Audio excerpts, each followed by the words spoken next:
इस तरह का कुछ कंटेंट इसमें जो है वो अवेलेबल है अपना, स्टार्ट हो गया। अब आप यहाँ जैसे एग्जांपल के लिए देखोगे, जो इन्होंने ग्राफिक्स यहाँ पर लगाए हैं ये सारे 3D हैं, इसमें एक भी रियल नहीं है भाई। अगर जैसे आप इंस्पेक्ट करते हैं इसको, यहाँ आते हैं हम लोग, तो ये रियल तो नहीं है ना, इतना स्टाइलिश कैसे लेटेस्ट मिल सकता है बिल्कुल डिज़ाइनर। तो ये सब CGI है, मीन्स कंप्यूटर जनरेटेड हम लोग देख रहे हैं। चलो, हमारा पॉइंट यहाँ पर ये कंपेयर करना नहीं कि 3D है क्या है, हमारा पॉइंट यहाँ पर ये है कि वेब ऐप कहते किसको है। तो यानी कि अगर किसी बंदे के पास मोबाइल ऐप नहीं है स्विगी का, तो वो सीधे ही मोबाइल में एज ए एप्लीकेशन इसको यूज़ कर सकता है। आप देख रहे हो नीचे। तो इस तरह का अगर कोई प्रोजेक्ट हम बना रहे हैं तो ये कहलाता है वेब ऐप, यानी कि ऐप इंस्टॉल मत करो, सीधे यूज़ कर लो। ठीक है। नहीं तो बहुत सारे होंगे, जैसे आप जोमेटो चलाओगे, जोमेटो का पहले जी इंस्टॉल करो, फिर उसके बाद आप ऑर्डर प्लेस कर सकते हो। स्विगी में ऐसा नहीं है। इसका ये देखो, इसका फ़ायदा भी है नुकसान भी है, दोनों ही चीज़ें होती हैं as a site owner. Advantage ये है कि अगर कोई विजिटर आपके प्लेटफॉर्म से ऑर्डर प्लेस करना चाह रहा है तो वो बिना इंस्टॉलेशन के कर सकता है। अगर इंस्टॉल करेगा तो बेनिफिट क्या होगा स्विगी को कि भाई वो कल को अपना प्रमोशन नोटिफिकेशन वगैरह भेज सकते हैं। मार्केटिंग का जो बजट हमारा बर्न होता है वो हमारा कम हो जाता है, क्योंकि आपके पास जब एक्टिव यूज़र होगा, फटाक से एक नोटिफिकेशन डालो, टिंग आपके पास आएगा, देख लोगे क्या ऑफर चल रहा है। ठीक है। तो जैसे देखो फ्लिपकार्ट सभी के फ़ोन में होता है, जो भी डील चल रही होती है अपना आप आती रहती है, वहाँ पर जाके आप देख सकते हो। तो मार्केटिंग में फ्लिपकार्ट ऐसे पैसा बचाता है। बाकी प्लेटफॉर्म क्या करते हैं, अपने प्रोडक्ट जो भी लिस्ट करते हैं उसके फिर ऐड चलाते हैं, उसके बाद जाके फिर ट्रैफिक ड्राइव होता है। तो इसका फ़ायदा नुकसान दोनों है। अब जैसे फ़ायदा किन लोगों के लिए, ये किसको ध्यान में रख के इन्होंने काम करा, जैसे एप्पल होता है, एप्पल में लोग खरीदते तो सब लोग हैं, लेकिन 256 512 1 TB बहुत कम लोग खरीदते हैं, 128 वाला लेके काम चला रहे होते हैं। थोड़े से ऐप डाल लो, वो भर जाता है, जगह बचती नहीं। तो क्या होगा, जब आप कोई ऐसा चीज़ चलाने जाओगे तो कहेगा पहले एक को इंस्टॉल करो फिर नए को री इंस्टॉल करो। ठीक है। एक के बदले में एक आपको हटाना लगाना पड़ेगा उसमें ना। वेब ऐप वहाँ पर काम आती हैं। ठीक है। जो आपको इंस्टॉल नहीं करना चाहता लेकिन एज अ गेस्ट आपके प्लेटफॉर्म पर काम करना चाहता है, उस केस में। तो इंडिया में 128 का कंज्यूमर सबसे ज़्यादा है एप्पल का। ठीक है। क्योंकि देख के बाहर से पता थोड़ी ना लग रहा कौन सा चला रहे हो।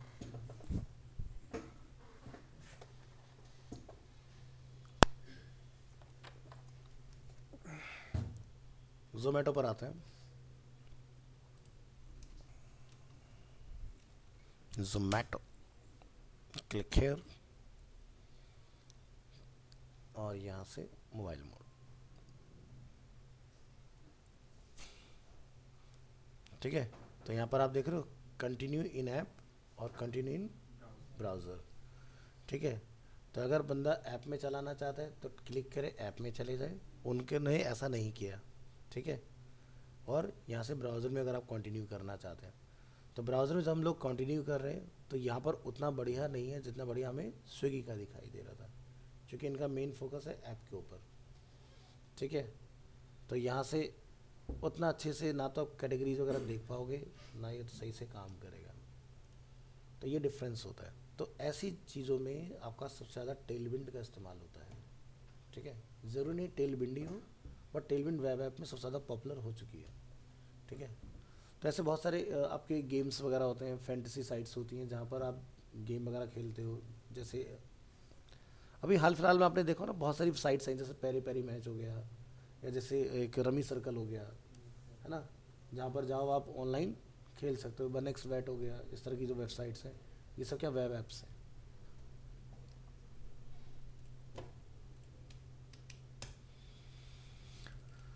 तो टेलविंड का कस्टमर बेस जो धीरे धीरे बढ़ रहा है। अगर हम लोग यहाँ आते हैं, ठीक है, तो कहीं ना कहीं शायद इन्होंने ऐड किया होगा कौन कौन लोग आज की डेट में इसको यूज़ कर रहे हैं।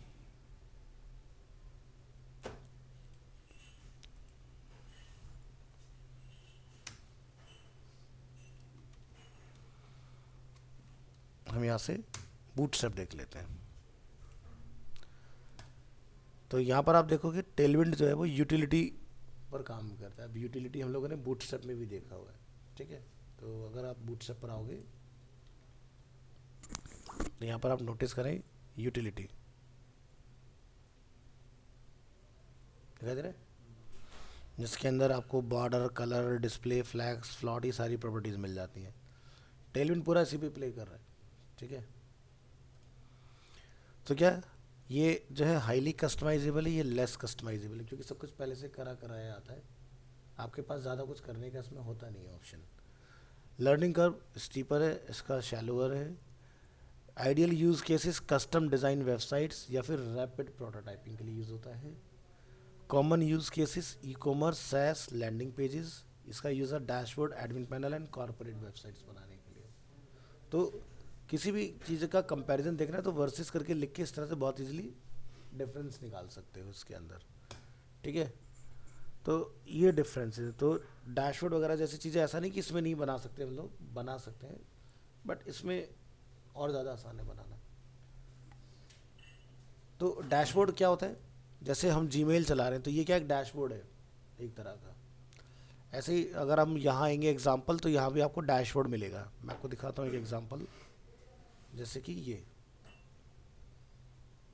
तो हर एक प्रोजेक्ट का एक डैशबोर्ड बनता है। जैसे कि मान लो मेरी कोई एक वेबसाइट है XYZ जो कि ई कॉमर्स साइट है, तो डैशबोर्ड पे मुझे सारी चीज़ें देखने को भाई क्या चल रहा है, कौन से ऑर्डर ज़्यादा प्लेस हो रहे हैं, क्या है क्या नहीं है। तो यहाँ से डैशबोर्ड है, ऑर्डर है, प्रोडक्ट है, कस्टमर्स कौन है, reports, integrations, current month, last quarter, सारी रिपोर्ट्स वगैरह आप यहाँ देख सकते हो। हर एक चीज़ बनेगी, दिस इज़ कॉल्ड डैशबोर्ड। यहाँ से रिपोर्ट वगैरह डाउनलोड वगैरह करने का, दिस वीक या दिस मंथ या लास्ट मंथ या एंटायर फाइनेंशियल ईयर, ठीक है। तो फिर ये क्या होती है, इसके अंदर JS लाइब्रेरी लगती है अलग अलग, ठीक है। तो लाइब्रेरी में जैसे chart.js होता है, ठीक है। तो इस तरह की लाइब्रेरी आती हैं। बेसिकली ये सब गूगल ने बनाई है लाइब्रेरी। जो ग्राफ को लेके लाइब्रेरीज हम लोग देखते हैं, ये सब गूगल ने बनाई है। तो जैसे आप गूगल की लाइब्रेरी सर्च करोगे,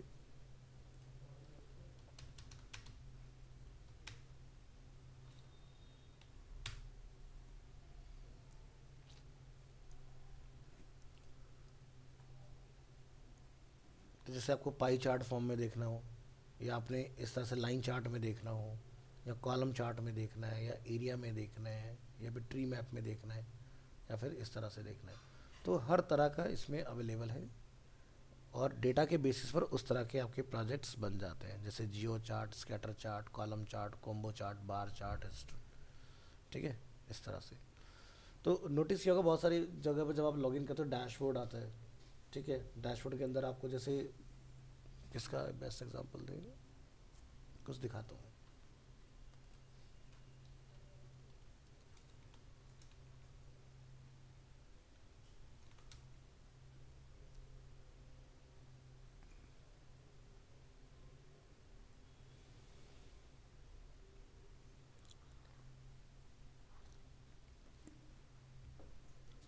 चलिए, तो जैसे कि एक मल्टी कार्ट साइट है हमारे पास, हम यहाँ आते हैं और इसमें लॉगिन कर लेते हैं।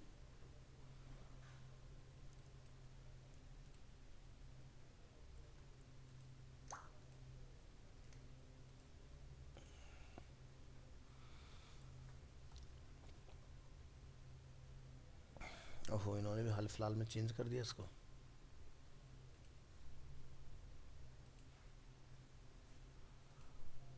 अच्छा, ये जो डैशबोर्ड खुल रहा है ये बेसिकली यूज़र का खुल रहा है, जो उसने ऑर्डर वगैरह प्लेस होंगे उस तरह का आ रहा है, माई ऑर्डर वगैरह लिखा रहा है ना सब।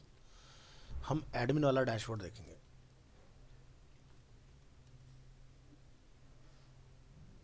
404 सेलर, बिकम सेलर। इसमें यहाँ पर हमें कहीं मिलना चाहिए होम।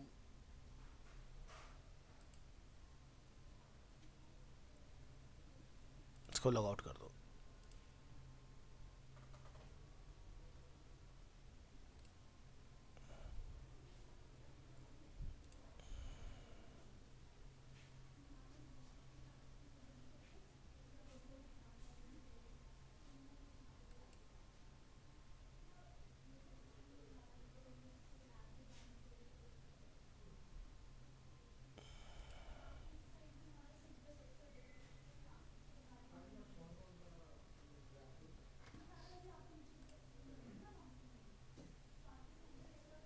माई डैशबोर्ड।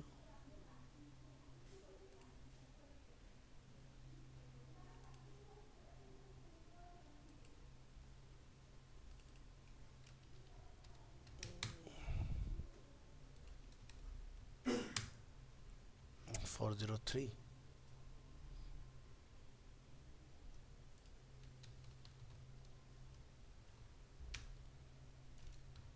मल्टीकार्ड थीम फॉरेस्ट, एक बार विजिट करो उसको। बैकएंड देखना है हमें, बैकएंड लाइव प्रीव्यू। तो आप देख सकते हैं इस प्रोजेक्ट को सभी पर बनाया हुआ है, रिएक्ट, एंगुलर, शॉपिफाई। अब हम बैकएंड में आते हैं उसके। तो ये देख रहे हो ग्राफ। तो भाई देखो सीधी सी बात है, जो बिजनेसमैन होगा वो नंबर नहीं देख रहा होता, वो यहाँ देखते हो यहाँ बताओ क्या चल रहा है। तो अगर मान लो कि ये मेरा प्रॉफिट है, ये मेरा लॉस है, तो मुझे ये समझ में आता है सीधे सीधे। इतना बैठ के कौन डेटा देखेगा, है ना। तो इस तरह से ग्राफ्स वगैरह जो होते हैं इंटीग्रेट करने पड़ते हैं प्रोजेक्ट्स के अंदर, ठीक है। ये जैसे कि एक ग्राफ हम लोगों ने अभी यहाँ पर देखा है, ये इस तरह से पाई चार्ट, अभी मैंने सारे दिखाए थे ना आपको गूगल के, सब वही है, ठीक है, इस तरह से। तो जब कोई ई कॉमर्स साइट डिज़ाइन होती है तो उसमें ऐसे ही उसका ना, जैसे फ्लिपकार्ट है तो फ्लिपकार्ट का जो ऑनर होगा ऐसा उसका डैशबोर्ड होगा अपना, जहाँ से सारी सेल्स देख रहा होता है अपनी, ठीक है। तो यहाँ से प्रोडक्ट क्या है, फिजिकल है, फिजिकल प्रोडक्ट की कैटेगरी क्या है, तो आप सारी कैटेगरी देखोगे। फिजिकल प्रोडक्ट जो कि डिलीवरेबल प्रोडक्ट होता है, ठीक है। वर्चुअल प्रोडक्ट मतलब जैसे कोई सर्विस हो गया, जैसे नेटफ्लिक्स का सब्सक्रिप्शन, ठीक है, या जैसे आपने ऑनलाइन रिचार्ज करा लिया, तो वो क्या होता है, वर्चुअल प्रोडक्ट होता है, ठीक है। तो इसको टेंजिबल नॉन टेंजिबल आइटम बोलते हैं हम लोग। तो ये जैसे हेडफोन है तो ये डिलीवर होगा, है ना, तो फिजिकल प्रोडक्ट में काउंट होगा। तो यहाँ से प्रोडक्ट है, इसमें प्रोडक्ट के अंदर फिर आप यहाँ जाओगे, फिर आपकी सब कैटेगरीज होंगी, ठीक है। और इस तरह से सारी, फिर ये डिजिटल प्रोडक्ट आ गया जिसमें आप कैटेगरी देखोगे, जैसे ग्राफिक डिज़ाइन, ई book, recorded lecture, application, website, ठीक है। नॉन डिलीवरेबल है, ये एक तरह की सर्विस काइंड ऑफ है।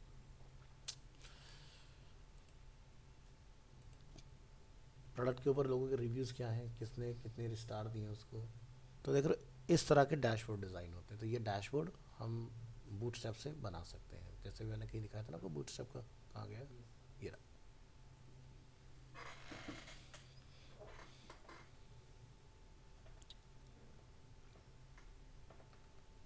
तो जैसे आप लोग मॉर्निंग में वर्डप्रेस पढ़ो ना, तो जब वर्डप्रेस में WP लॉगिन लिखते हैं या एडमिन लिखते हैं, तो जो खुलता है वो वर्डप्रेस का डैशबोर्ड है, जिस पर आप जाके सारी चीज़ें, पेज, पोस्ट वगैरह जो बनाते हो वो चीज़। तो यहाँ पर भी जैसे आपको कोई प्रोडक्ट अपना अगर ऐड करना होगा इसमें, तो जैसे यहाँ पर आप जाओगे तो ऐड प्रोडक्ट आपको दिखाई देगा ऑप्शन।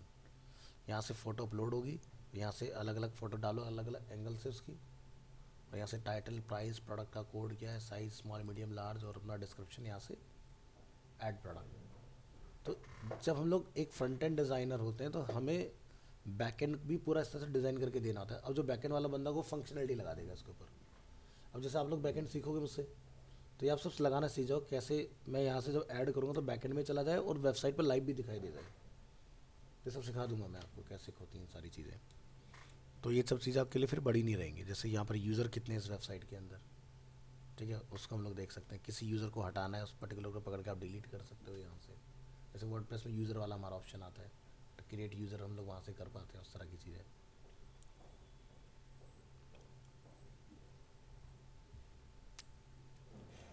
ये सब चीज़ें इनवॉइस वगैरह पे आएंगे, यहाँ से आपकी इनवॉइस वगैरह मिल जाएगी इसके अंदर। तो काफ़ी बढ़िया डैशबोर्ड है। तो एक अगर डिज़ाइनिंग के पॉइंट से अगर सीखना, प्रैक्टिस करना है एक ई कॉमर्स कैसे डिज़ाइन होता है, तो वन ऑफ द बेस्ट है। यहाँ से आप उसको कलेप्सिबल कर सकते हो। ये क्या है, आपका ऑफ कैनवस हो गया ना, ठीक है, इस तरह से। फुल स्क्रीन चलाना हो फुल स्क्रीन चलाओ, नोटिफिकेशंस देखनी हो, लैंग्वेज चेंज करना हो, अलग अलग लैंग्वेज में चलाना है। स्पेनिश पे क्लिक किया हमने, वैसे स्पेनिश में इन्होंने इंटीग्रेट किया नहीं है, बट अगर आप लैंग्वेज पैक वगैरह खरीद सकते हैं तो उसको आप इंटीग्रेट करा सकते हो, ठीक है। बाकी यहाँ से प्रोफाइल वगैरह, सेटिंग्स वगैरह में जैसे आपको जाना है, एडिट प्रोफाइल देखते, शायद बनाया होगा, नहीं बनाया, इनबॉक्स नहीं, लॉग आउट बना रखा है खाली। तो ये जैसे एक डमी है।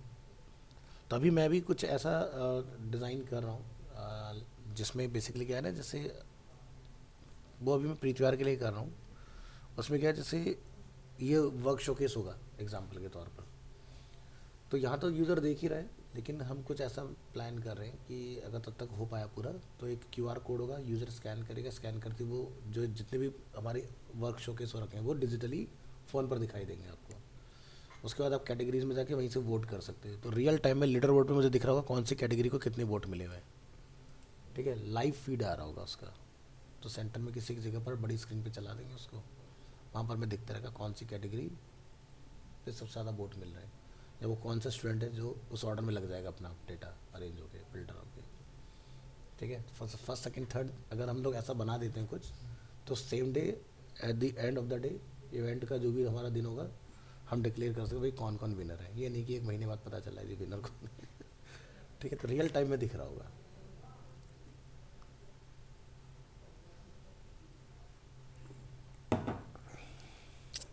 और वोटिंग के ऊपर हम कुछ ऐसा सिस्टम लगाएंगे कि एक यूज़र एक कैटेगरी में एक ही बार वोट डाल पाए।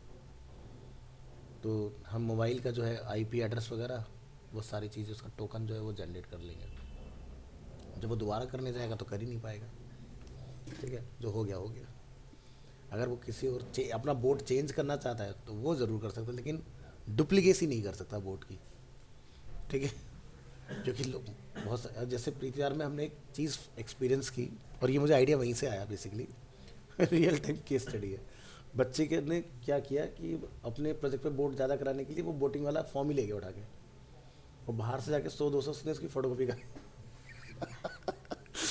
ऐसे ही उल्टे सीधे नाम नंबर लिख लिख के भैया वो वोट करवा रहे हैं लोगों से, ताकि उसका प्रोजेक्ट विनर में आ जाए। तो इससे क्या होगा, डुप्लीकेसी रुक जाएगी, है ना, कोई मिसयूज़ नहीं कर पाएगा इस चीज़ का।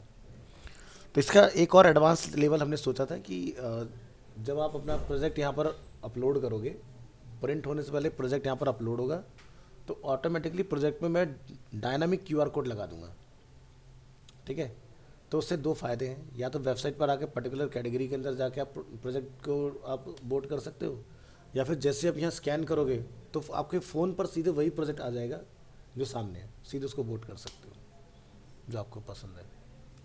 बट फ्री आइडिया मुझे ड्रॉप करना पड़ा क्योंकि यहाँ पर ना काफ़ी हाइट तक लगे होते हैं प्रोजेक्ट, तो फिर स्कैनिंग वगैरह का आपकी हर की को पता तो होता नहीं कि स्कैनिंग और भी जूम हो जाता है, ठीक है, तो वो तो बेचारा लगेगा, फिर ऐसे कर रहे होंगे तो लोग, तो वो इसलिए मैंने फिर डम कर दिया आइडिया। फिर सबको बताओ जाके भाई लोग यहाँ से जूम करो, स्केल करो, स्कैन करो। पता चला किसी का बैक कैमरा ख़राब हुआ तो नहीं चलेगा, फ्रंट कैमरे से स्कैन होता नहीं है। तो इस तरह के चैलेंज को देख के फिर मैंने वो आइडिया ड्रॉप कर दिया। नहीं तो मैं क्यूआर कोड वाला भी बना सकता हूँ कि जैसे ही प्रोजेक्ट अपलोड होगा उसका डेडिकेटेड क्यूआर कोड होगा। मैं जैसा आप देखते हो हम लोग पेमेंट्स अगर करते हैं पेटीएम वगैरह में, तो सभी शॉप ऑनर के क्यूआर कोड अलग अलग होता है। अब क्यूआर कोड बनते नहीं है, क्यूआर कोड पहले से बने हुए होते हैं। वो क्या करते हैं, आपका अकाउंट मैप कर देते हैं उसके ऊपर, ठीक है। तो हम ऐसा भी कुछ बना सकते हैं, क्यूआर कोड पहले से बना के रख लो और उसको सीधा आप मैप कर दो कि ये अनिकेत का है, ये इसका है, तो उससे वोटिंग उसी बंदे को जाएगी। तो बहुत सारे तरीके हैं।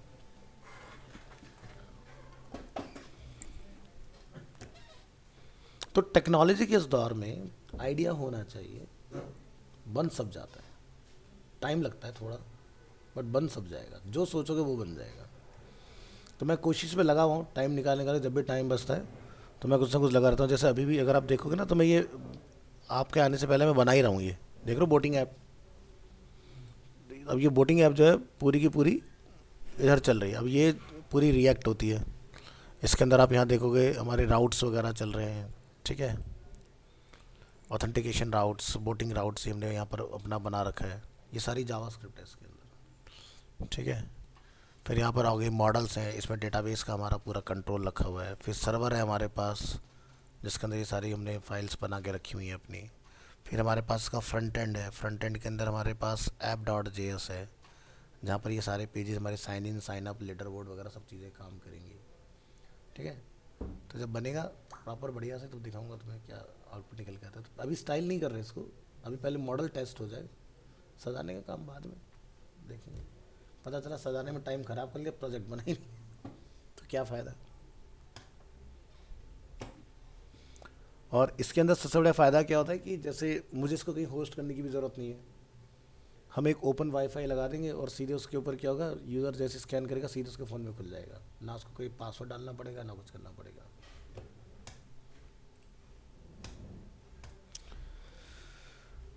चलिए, तो अपनी प्रॉब्लम को आप इस तरह से सॉल्व करोगे, रेंज वाला काम करके। ठीक है, तो हमने इस प्रोजेक्ट में इसको ही यूज़ किया है। हाँ, तो जब हम लोग टैबलेट के अंदर आते हैं,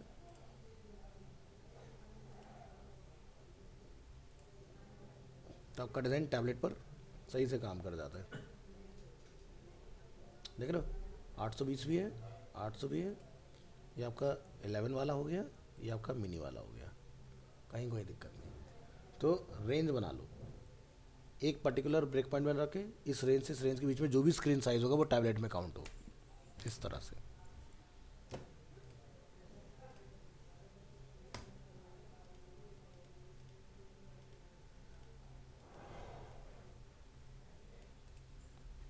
तो गूगल ने सब पहले से लिख के डाल रखा है। ये तो हम लोग सिर्फ चार्ट गैलरी देख रहे हैं, यहाँ से देखोगे ना, जैसे ये सारी चार्ट की लाइब्रेरी यहाँ पर है। देख रहे हो, इतनी सारी, सब सारी जावास्क्रिप्ट है अगेन, इतनी सारी। तो जैसे गूगल का अगर आप सर्च करो ना, गूगल CDN, तो मैं यहाँ से सर्च कर देता हूँ jQuery, यहाँ से जाइए और अब आपको लेफ्ट हैंड साइड में ये देखो सारी मिल जाएंगी इसके अंदर। तो यहाँ पर देखो आपकी बूटस्ट्रैप है, CCM.js, D3, डोजो भी आपका उसी में यूज़ होता है। ठीक है, ये आपका इसमें चैट वगैरह का इन्होंने अपना इंटीग्रेट कर दिया, इनका चैट वाला सिस्टम भी जब से आ गया है। तो यहाँ पर ये सारी, इतनी सारी जावास्क्रिप्ट गूगल ने अपनी अलग से लिखी है, अलग अलग पर्पज़ के हिसाब से।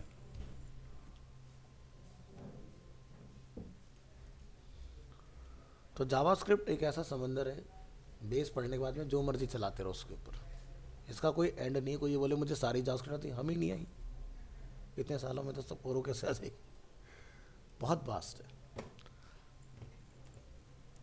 और इसमें जितना भी डेटा आप देख रहे हो, ये जो ग्राफ बना है ये एरे से बना है, या तो एरे ऑब्जेक्ट बनेगा या फिर आपका जो नॉर्मल ऑब्जेक्ट है करली ब्रेसेस लगा के उसके बेसिस पर। तो जैसे हम लोग यहाँ देख रहे हैं कि ये जो इस पॉइंट से बना है इस पॉइंट तक, तो ये आपका क्या है, डेज का उसमें की होगा और एक आपका ये वाला की होगा, जिसके बेसिस पर ही ग्राफ बन के तैयार हो रहा है।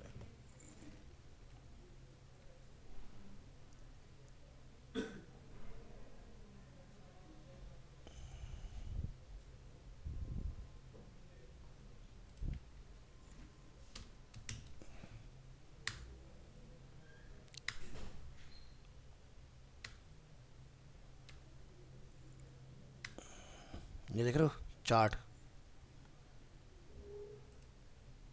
ये chartjs.org, इसी से वो पूरा का पूरा ग्राफ बन के तैयार हो रहा है।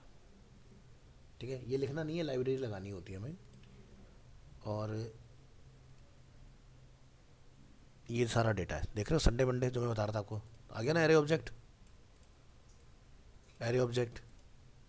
तो ये जो डेटा आप यहाँ देख रहे हो, ये यही डेटा यहाँ बेसिकली इधर मैच कर रहा है आपका इसके अकॉर्डिंग, ये अलग अलग पॉइंट पर, ये देख रहे हो 24003, तो ये डेटा यहाँ लिखा होगा 24। और अपने को पता है तो देख के पता चल जाता है कि इसमें क्या लगा होगा। धीरे धीरे तुम भी ऐसे डेटा को देख के पहचानना स्टार्ट कर दो, क्या लगा होगा, कहाँ लिखा गया होगा कोड, सब पता चल जाता है। तो जो डेटा आपको दिखाई दे रहा है इलस्ट्रेशन, वो इतना कोड है, ये कस्टम हुआ है। लाइब्रेरी जो है वो पूरी अलग है। जैसे jQuery जब हम लोग लगाते हैं तो jQuery लिखते थोड़ी ना हम लोग, उससे क्या फंक्शन निकालना है वो लिखते हैं हम लोग, सेम वैसे ही। तो मैं कोशिश करूँगा अगर हमारे पास आगे चल के टाइम होगा ना, तो ऐसा डैशबोर्ड अगर हम लोग ट्राई करेंगे बनाने का जिसमें डेटा हम डाल पाएँ। तभी मैं जब अपना प्रोजेक्ट बनाऊँगा ना वाला बोटिंग वाला, तो मेरा जो डैशबोर्ड होगा उस पर ये जैसे कैटेगरी होगी, मान लो कि ग्राफिक हो गया, ये वेब हो गया, तो ओवरऑल कौन सी कैटेगरी पीक पर चल रही है, तो वो हमें पता चला होगा किस कैटेगरी को कितने वोट गए। फिर उस पर हम जब लोग जाएंगे तो उसके अंदर जैसे यहाँ पर 24003 लिखा आ रहा है, तो ग्राफिक में लिखा आएगा कि डिजिटल पेंटिंग में कितने वोट मिले, उसमें कितने वोट मिले, उसमें कितने वोट मिले। तो जितना बड़ा बनाना चाहे प्रोजेक्ट बना सकते हैं माइक्रो लेवल के अंदर, तो बहुत अच्छे से क्लियरिटी मिल जाएगी चीज़ों के अंदर। तो अलग अलग जाके एक एक ये नहीं ढूंढना कि मान लो कि उसैद ने एक प्रोजेक्ट अपलोड किया तो उसैद का काम ढूंढे, फिर उसमें जाके देखेंगे उसैद को कितने वोट मिले, वो सब करने की ज़रूरत ही नहीं है। फिर हम लोग उसका एक सीधे ऐसी फाइल बना देंगे जहाँ पर सारे स्टूडेंट होंगे, सीधे नंबर पता चल जाए किस पे कितने वोट आए हैं, और यहाँ से फ़िल्टर लगा देंगे। ठीक है, और कैटेगरी वाइज आपको सारा डेटा मिल जाए किस कैटेगरी पे कौन टॉप में है उसके अंदर। तो जैसे अभी अरीना का है ना कि हर एक कैटेगरी में 3 विनर होंगे, फर्स्ट सेकंड थर्ड। सब कैटेगरी में विनर नहीं है, कैटेगरी ग्राफिक डिज़ाइनिंग के अंदर। अब चाहे वो विनर आपका डिजिटल पेंटिंग में निकल आए, वो बैनर डिज़ाइनिंग में निकल आए, या वो कोई ऐड बनाने में निकल आए, ठीक है। ये नहीं कि ऐड की कैटेगरी में 3 लोग, नहीं, ऐसा नहीं, ठीक है, इस तरह से।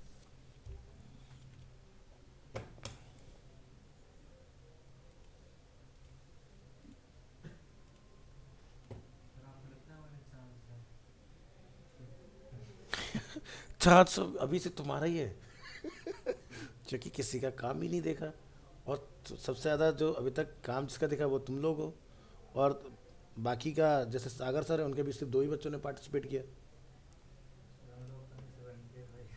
ये देखो ना, सागर सर के बैच से अभी सिर्फ 2 ही बच्चों ने पार्टिसिपेट किया है। मेरे बैच से तुम लोग हो, इतने लोगों में से काम करने वाले 2 लोग हैं, तो फर्स्ट सेकंड तो पहले से डिसाइडेड है। तो कंपटीशन में उतरो बाकी लोग, तभी तो मजा आएगा लड़ने में। तो अभी तो ऐसा है कि लो जी, फर्स्ट सेकंड थर्ड खत्म, ठीक है। अभी तो कंपटीशन कुछ है ही नहीं, तब जाके कुछ आएगा। तो काम देखने के लिए मिलेगा नहीं दूसरों का हमें, ठीक है, वो तो बाद में मिलेगा ना, जब जिस दिन फाइनल होगा तब तुम कुछ चेंज कर नहीं पाओगे उसके अंदर। तो ये चीज़ है। तो अभी के केस में अभी तो इन लोगों ने भी शुरुआत नहीं की, कुछ भी एंट्री डाली है अभी तो खाली, क्योंकि अभी तो हमारे पास 10 तारीख जो है, 10 मार्च जो है लास्ट डेट है एंट्री, मतलब एंट्री डालने का। उसके बाद फिर प्रोजेक्ट बनाने का अपने पास एक अच्छा खासा डिसेंट सा टाइम है। तो ये डाला था ना ग्रुप में आपके।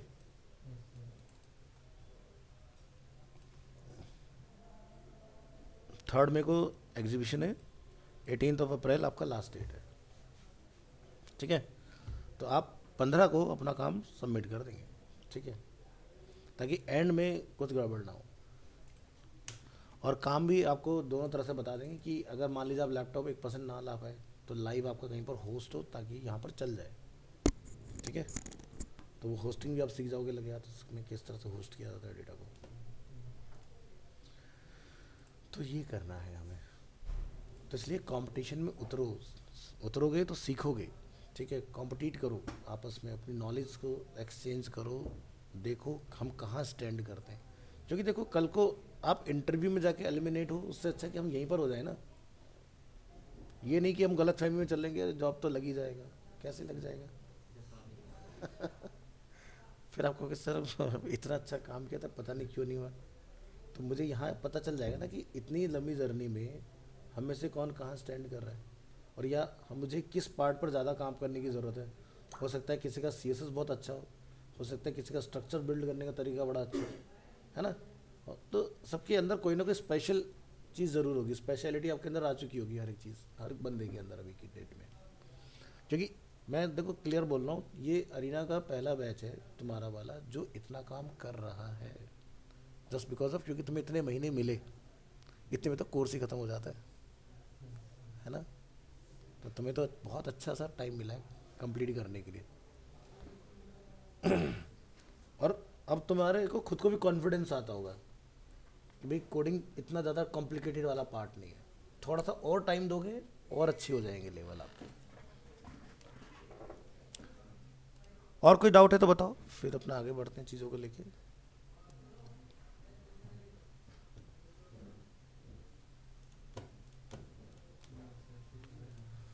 तो MDL ट्राई ज़रूर कर लेना, ठीक है। टेलविंड चाहे आप करें या ना करें, ठीक है, MDL को ज़रूर से ट्राई कीजिएगा। इसके साथ कोई एक डिज़ाइन, कोई एक टेम्पलेट अपना एक रात में लग के अपना ख़त्म कर लो बना के, ठीक है। कोशिश करना कि पूरा MDL से ही बनाओ। हाइब्रिड मैंने आपको बता दिया कि मान लो किसी को स्ट्रक्चर समझ नहीं आ रहा है तो वो हाइब्रिड के साथ तब जाए, अदरवाइज MDL में ही बनाना है। MDL का ग्रिड स्ट्रक्चर मैंने आपको बता दिया है। बूटस्ट्रैप में सभी डिवाइसेस के लिए 12 कॉलम्स होते हैं, मटेरियल के अंदर 4, 8, 12 सीधा सा लॉजिक है, ठीक है। डबल से चलेगा, मोबाइल में 4, टैबलेट में 8, डेस्कटॉप में 12, इतना ध्यान रखना है। बाकी ऐसा कोई कॉम्प्लिकेशन वाला काम है नहीं उसके अंदर। और चीज़ों को हैंडल करने के लिए कस्टम स्टाइलिंग आपको आती है। जो चीज़ ना रिप्लेस हो उसका आगे इंपॉर्टेंट लगाओ, ठीक है। ऑर्डर सही होना चाहिए, तब आपकी चीज़ें काम करेंगी। थीम चेंज करने अभी मैंने आपको बता दिया था उसके अंदर, कि जब आप गेट एमडीएल पर आते हैं तो थीम चेंजिंग काफ़ी इजी है इसमें। यहाँ से आपको ऑप्शन ऊपर मिल जाता है कस्टमाइज, जहाँ जाके आप जो भी थीम बनाना चाहते हैं बना सकते हैं। ठीक है, जनरली मटेरियल में जो वेबसाइट बनती है वो इतने ही कलर्स में बनती हैं, 2 ही कलर होते हैं, क्योंकि ज़्यादा कलर डालोगे तो भी कन्फ्यूज़न क्रिएट होता है। तो बिल्कुल मटेरियल का मतलब मिनिमलिस्टिक अप्रोच, ज़्यादा हंकी फंकी कोई वेबसाइट नहीं। ठीक है, ये नहीं कि उसके अंदर 10 तरह के फॉन्ट लगा रहे हैं, 10 तरह के हम लोग उसके अंदर स्टाइल कलर वगैरह डाल रहे हैं, ऐसा कुछ नहीं। सिर्फ 2 ही कलर में आपको देखने के लिए मिलेंगी चीज़ें। तो ये 1 वाला आपका कलर रहता है, जहाँ पर जाओगे आपको नाम मिल जाएगा, दूसरा जिस कलर से आप दिखाना चाहते हो। ठीक है, इस तरह से नीचे आपको तुरंत उसका सीडीएन मिल जाता है। जैसे आप यहाँ से चेंज करेंगे, देखिए नीचे थीम तुरंत बदल जाती है अपने आप। बस क्लिक करो, कोड को उठा के डाल दो वहाँ पे जाके, थीम चेंज, इस तरह से। तो इससे आसान तो है ही नहीं। तो गूगल, ये गूगल नहीं लिखा है मटेरियल, इसको गूगल ने लिखा है। और जो ट्विटर आप लोग, सॉरी, जो आप बूट से पढ़ गए उसको ट्विटर ने लिखा है। जो अब आज की डेट में उसको वो एक्स यानी कि एलन मस्क के अंडर में चला गया ना, अब उनके अंडर में चल रहा है प्रोजेक्ट उसका। तो बूटस्ट्रैप का भी ऐसा कोई वो नहीं कि आने वाले टाइम में रहेगा या नहीं रहेगा, वो रहेगा, क्योंकि वो काफ़ी आसान है। और सबसे ज़्यादा जितने भी CMS आपके बने हैं, CMS मतलब जो आप सुबह मॉर्निंग में पढ़ रहे हो, वर्डप्रेस जिसका बोलते हैं कंटेंट मैनेजमेंट सिस्टम, तो CMS सब बूटस्ट्रैप पे ही लिखे हुए हैं। ठीक है, तो CMS में वर्डप्रेस की पॉपुलैरिटी अच्छी खासी है। ड्रूपल हो गया, जुमला हो गया, इनकी पॉपुलैरिटी जो है कंपैरेटिवली देखा जाए तो वर्डप्रेस ज़्यादा फेमस है। और वर्डप्रेस भी ज़्यादा जो फेमस है वो ये है डूडा। यहाँ भी सब कुछ ऐसे ही है, विजुअल बिल्डर की तरह, कि आपको जो बनाना है यहाँ से आप बना सकते हो इजीली। ठीक है, तो जैसे आप यहाँ देखेंगे, लोगो डाला तो लोगो आ गया, कलर चेंज किया कलर चेंज हो गया यहाँ से। तो बहुत आसान होता है इसके अंदर, इसकी जॉब भरी पड़ी है मार्केट के अंदर। ठीक है, और सीखने के लिए कुछ नहीं है, वर्डप्रेस आना चाहिए बस आपको। अकाउंट बनाना 15 दिन का ट्रायल मिल जाता है आपको, अभी मुझे पता नहीं कितने दिन का मिल रहा है, देख लेते हैं। 2022 में मैंने बहुत सारे स्टूडेंट्स प्लेस करवाए थे, 14 डेज़ का मिल रहा है भैया, 1 दिन घटा दिया। ठीक है, तो यहाँ पर अगर मैं सर्च करके दिखाऊँ डूडा तो आपको मिल भी जाएगा। ये देखो, रोहित पांडे एक स्टूडेंट है जिसकी हमने जॉब प्लेसमेंट वगैरह करवाई थी, डायरेक्ट HR से मैंने बात करके। तो उस कंपनी के अंदर डूडा पे सारा काम होता है। ठीक है, तो यहाँ देख सकते हो ये डूडा का सर्वे फॉर्म है। इसके बाद एक और बैच था जिनका डूडा के ऊपर सिलेक्शन हुआ था, ये इनको मैंने वीडियो वगैरह सब दिया था कि किस तरह से डूडा में काम होता है। क्या ईयर है? 2022। तो बहुत सारे कुछ बच्चे थे जो प्लेस नहीं हो पा रहे थे, तो मैंने कहा मार्केट में जिस चीज़ की रिक्वायरमेंट है उस पर जाओ, वर्डप्रेस के पीछे क्यों पड़े हो। तो उनको ट्रेनिंग दिया, सारे सेलेक्ट हो गए। तो उसके बाद में इसी कंपनी ने 100 वेब डिज़ाइनर डेवलपर की रिक्वायरमेंट निकाली थी। एक प्रोजेक्ट आया था उनके पास बहुत बड़ा, तो उसके लिए उन्होंने 100 वेबसाइट डिज़ाइनर डेवलपर हायर किए थे अलग अलग अरीना से।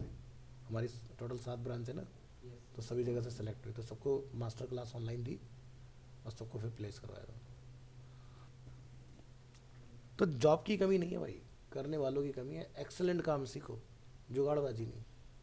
ठीक है, तरीका सही होना चाहिए और चीज़ों को फिक्स करना आना चाहिए।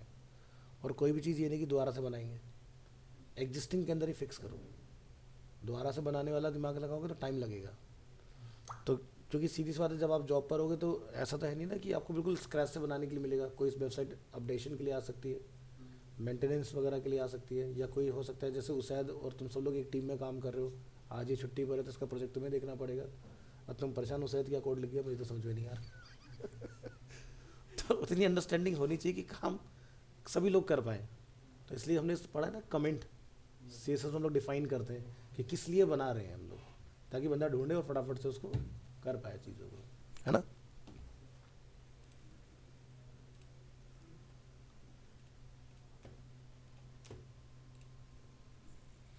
कुछ और पूछना चाह रहे हो तो बताओ।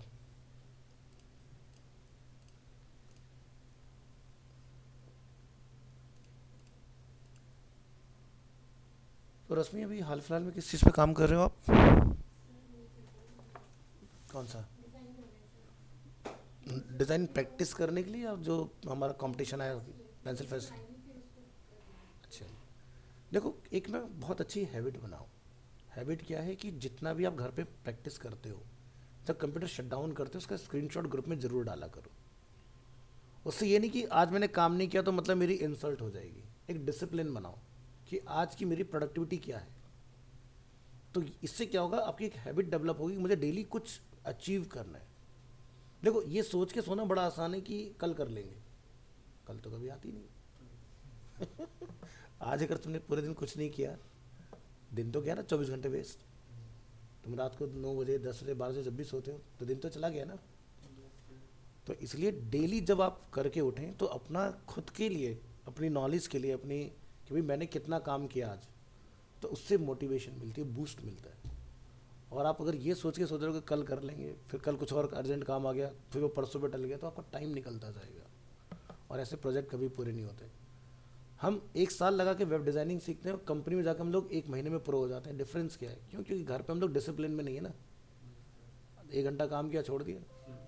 अब कंपनी में जाओगे तो वो सुबह 10 से 5 का उसका रूटीन होगा, तो नॉन स्टॉप वही करोगे, सिर्फ लंच टाइम को छोड़ के।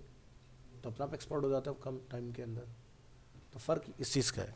और इसी लापरवाही की वजह से कंपनी आपसे ना नेगोशिएट करवा लेती हैं कि भाई तुम्हें तो अभी काम नहीं आता, पहले तुम्हें सिखाया जाएगा, फिर उसके बाद जाके तुम्हारा कहीं बढ़ाएंगे। अब तुम लोग अगर यहीं से इतना बढ़िया सीख के निकल गए तो नेगोशिएट कोई कैसे करेगा तुमसे, है ना? तो काम अपना बढ़िया करो तो नेगोशिएशन की कोई चांसेस नहीं। जैसे मैंने बताया ना कि अभी तक का साउथेक्स से अरीना की हिस्ट्री में एक ही बच्चा निकला है जो 8.4 के पैकेज पर गया, फ्रेशर में। क्यों? क्योंकि वो डे 1 से वैसे ही पढ़ रहा था कि भाई जिस दिन से उसने पढ़ना स्टार्ट किया, जैसे HTML ख़त्म एक प्रोजेक्ट, जैसे HTML CSS ख़त्म उसको मिला के एक प्रोजेक्ट, तो उसके कॉन्सेप्ट क्लियर होते गए ना। अब तुम सारा इकट्ठा कर लो, है ना?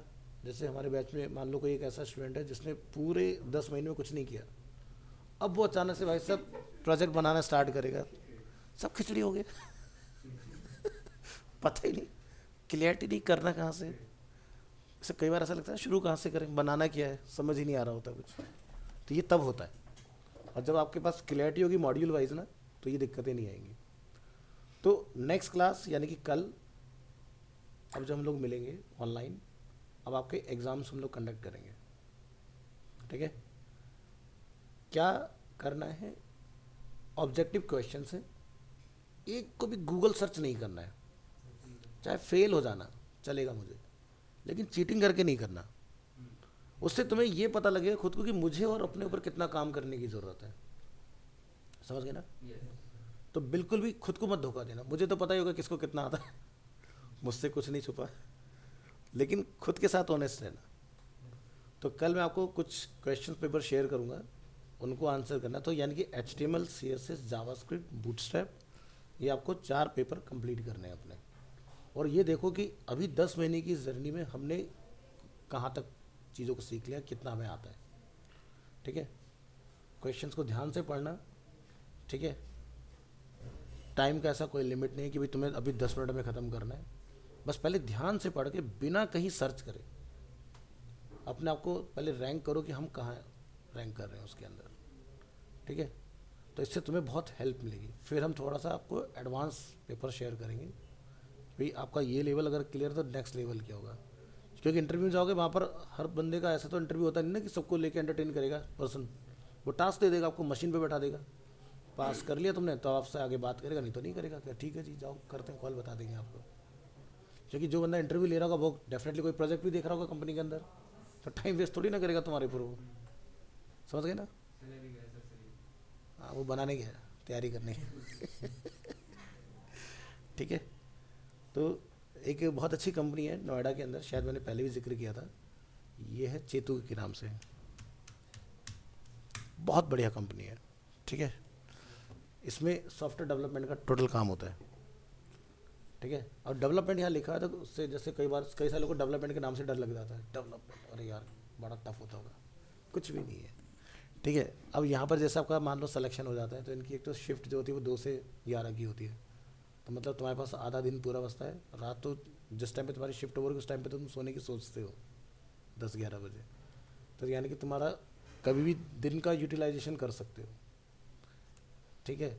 अब इसमें फ़ायदा क्या है इस कंपनी के अंदर, एक तो इंटरनेशनल है, साल में कंपनी 4 बार अप्रेजल देती है, यानी कि 4 बार आपका सैलरी जो होगा रिवाइज होगा, प्लस अगर आपके रेफरेंस से कोई आता है तो आपको एक बोनस दिया जाता है। कल को आपको लगता है कि आपको कोई भाई है बहन है, ठीक है, उसको भी आप जॉब पे रखवा सकते हो इसी कंपनी के अंदर। ये पहली ऐसी कंपनी है टेक के अंदर जो ये कहती है रिलेटिव्स भी मोस्ट वेलकम है, आ जाओ। ठीक है, ऐसे कोई दिक्कत नहीं। तो ऐसे बहुत सारे परिवार हैं इसके अंदर, क्योंकि मेरा पर्सनल एक्सपीरियंस है ना, तो वहाँ पर पूरी की पूरी फैमिली, मतलब इन लॉज वगैरह भी वहीं पर ही काम कर रहे हैं सब, सबको आता है काम, ऐसे थोड़ी रखी कंपनी। आप, मैंने क्या बोला कि आपके लगता है कि मेरे नोन में कोई है जो डिजर्विंग है इस प्रोफाइल के लिए, तो आप मोस्ट वेलकम है। कंपनी कहती बुला लो, हमारे यहाँ कोई दिक्कत नहीं, हमें तो आउटपुट से मतलब है ना। ठीक है, तो ये सारी चीज़ें, तो बहुत अच्छी कंपनी है, इसके लिए आप तैयारी कर सकते। देखो क्या होता है ना कि आप एक चीज़ करते जा रहे हो, इसको ऐसा समझो कि मैं घर से निकला लेकिन मुझे नहीं पता मुझे क्लास लेने जाना कौन से अरीना है, भटकते रहोगे। लेकिन तुम्हें पता है ना अरीना साउथ एक्स ही जाना है, तो यानी कि गोल है तुम्हारे पास। तो जब हम कोई चीज़ कर रहे होते हैं तो गोल का होना बहुत ज़रूरी है। अगर गोल ही नहीं पता, अब आप ये सोचो कि भाई जब कोर्स पूरा होगा तो मैं पोर्टफोलियो बनाऊंगा, प्लेसमेंट के लिए कंचन मैडम को दूंगा या नेहा मैडम को दूंगा, और नेहा मैडम कहेगी हाँ जी ठीक है आएगा तो बता देंगे। तो ये क्या बात हुई? तो इसमें क्या होगा, तुम्हारा टाइम वेस्ट होगा ना। अब उनके पास साल भर तक कोई नहीं आया तो क्या होगा, तुम बैठे रहोगे। लेकिन अगर तुम्हारा गोल सेट होगा कि मुझे कुछ कंपनियां फिल्टर करो कि मुझे किन किन में जाना है, जैसे मैंने एक एग्जांपल तुम्हें बताया, तो तुम्हारे पास तुम्हें सेंटर की ज़रूरत ही नहीं पड़ेगी यार, खुद ही प्लेस हो जाओगे। तुम यहाँ पर जाओगे, ध्यान रखोगे भाई इसमें कहीं पर कोई करियर वगैरह का बटन वगैरह रहता है क्या, ठीक है, तो वहाँ जाके आप ढूंढ के अप्लाई कर सकते हो। इसमें कहीं ना कहीं हमें ऑप्शन मिल जाएगा कंपनी के अंदर करियर्स। ठीक है, कहाँ जॉब करना चाहता है, यूएस में, यूके में, इंडिया में, ठीक है, इंटरनेशनल भेज देती है कंपनी है। आप जब जाओगे तो कहेगी भाई पासपोर्ट के साथ आना। ठीक है, तो इस तरह से, तो अभी देखो इंडिया में कोई ओपनिंग नहीं है, यूके में भी कोई नहीं है, यूएस में निकली हुई है। अब आज क्या चल रहा है, फैब मार्च खत्म होने के बाद इंडिया को बटन दबाना, देखना 100 से ज़्यादा जॉब होंगी यहाँ पर, क्योंकि फाइनेंशियल ईयर चेंज होगा ना, तो हो सकता है कोई नाराज़ हो यहाँ पर कि यार मेरा अच्छा इंक्रीमेंट नहीं हुआ मैं जा रहा हूँ तो जॉब निकल आएगी, ऐसे होता है। तो यूएस में देखो जॉब निकली हुई है, एसईओ मैनेजर जिसका कम से कम 2 से 10 साल का हो, सेल्स में निकली हुई है, trade show representative, national account manager एक और है, regional account executive, channel partner, SEO specialist. इस तरह से आप और जाके देखोगे तो इस तरह से काफ़ी सारे जॉब्स हमें यहाँ पर देखने के लिए मिल जाएंगे। अब इन्होंने देखो चेतु का अपना डेडिकेटेड अपना खुद का है, सैलरी डॉलर्स में मेंशन है क्योंकि यूएस के लिए आप देख रहे हो, $85,000 का पैकेज दे रहे हैं साल का, बहुत बड़ा अमाउंट है। ठीक है, 85,000 USD इन INR, अगर आप जाओगे तो 74 लाख का पैकेज होता है ठीक है, तो हमारा फील्ड एक ऐसा गोल्डन फील्ड है ना, मतलब पढ़ो बस और कुछ करने की जरूरत नहीं है, लेकिन विदाउट गोल नहीं पढ़ना है। तो आपको याद होगा ना जब बूटस्ट्रैप स्टार्ट हुआ मैंने बोला था कि वो बनाओ वेबस्टिका, सोशल वेबस्टिका का टारगेट दिया था, तो वो तुम्हारा एक असाइनमेंट है, अगर वो बना लोगे पूरी बूटस्ट्रैप क्लियर होगी तुम्हें। ठीक है, या जैसे मैंने आज में दिखाया एंगुलर कार्ड प्रोजेक्ट, ऐसा कुछ बना लो, फ्रंट एंड बैक एंड पूरा डिज़ाइन कर लो, तुम्हारे सारे डिज़ाइनिंग स्किल्स एक ही प्रोजेक्ट में यूज़ हो जाएंगे। उसके बाद कुछ बचेगा नहीं तुमसे जो तुम ना बना पाओ। तो ऐसा एक प्रोजेक्ट पकड़ो, जैसा अभी तुम बना रहे हो ना, तो उसका फ्रंट एंड अभी डिज़ाइन कर रहे हो, लेकिन प्रोडक्ट वहाँ पर आएगा कैसे, तो उसका बैक एंड भी डिज़ाइन करो। ठीक है, उस तरह से। तो इसे कहते हैं प्रोजेक्ट। ये नहीं कि एक लैंडिंग पेज बना लिया और मैं वेब डिज़ाइनर बन गया, मैं जाके कहीं दिखाऊंगा सिलेक्शन रहेगा, नहीं होगा। ये तो CSS की अंडरस्टैंडिंग है बस खाली। ठीक है।